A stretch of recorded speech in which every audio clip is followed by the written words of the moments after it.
Europe 1, il est 8h33.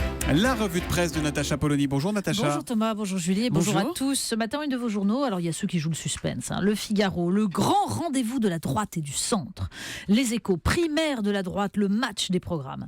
Et puis il y a ceux qui préparent la suite. Le Parisien inaugure une série sur les programmes, donc, mais avec Alain Juppé d'abord. Version courage, je préfère perdre en disant la vérité. Et le 1 fait mine de s'interroger. Juppé peut-il gagner ?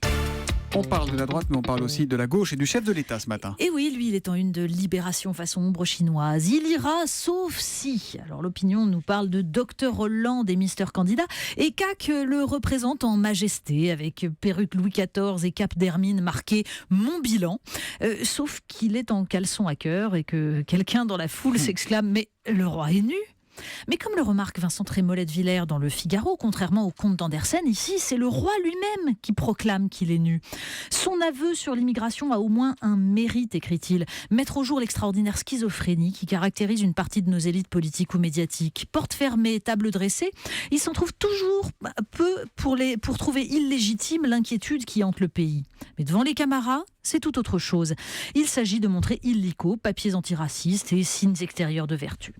Donc, François Hollande dit ce qui ne se dit pas. Et dans son camp, on encaisse. Je viens de finir ma boîte de Prozac, lâchant de ses proches dans Le Parisien. Mais quand est-ce qu'il bosse ? Il devrait faire une psychanalyse, il est son pire ennemi. Il n'est pas fait pour ce job, achève une fidèle. Alors évidemment, il y a l'entretien dans l'Obs. Et cette une, je suis prêt, dont le Huffington Post nous raconte les détournements sur le net. Prêt à faire ses valises, prêt à prendre une raclée. Bon, on apprend tout de même qu'il n'a même pas essayé de renégocier le traité budgétaire européen et qu'il se refuse à parler d'immigration pour ne pas courir derrière les thèses du FN, en public donc.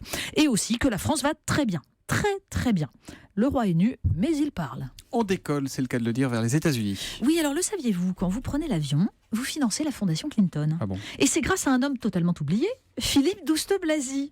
L'Obs nous raconte comment Douste, nommé au Quai d'Orsay en 2005, va rencontrer celui qu'il considère comme le plus grand homme politique vivant pour lui proposer de bénéficier de la taxe Chirac sur les billets d'avion. Alors qu'importe si la Cour des comptes regrette que, malgré les 541 millions de dollars reçus, la fondation Clinton demeure discrète sur ses comptes.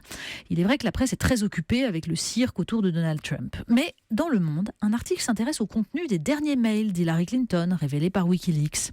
On y trouve les évocations de ses discours prononcés lors de conférences grassement rémunérées devant les milieux d'affaires, discours qu'elle a toujours refusé de rendre publics.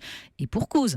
Elle s'y avoue déconnectée de la réalité du pays, elle y prône les frontières ouvertes, elle qui, pour séduire l'électorat de Bernie Sanders, entonne le couplet protectionniste.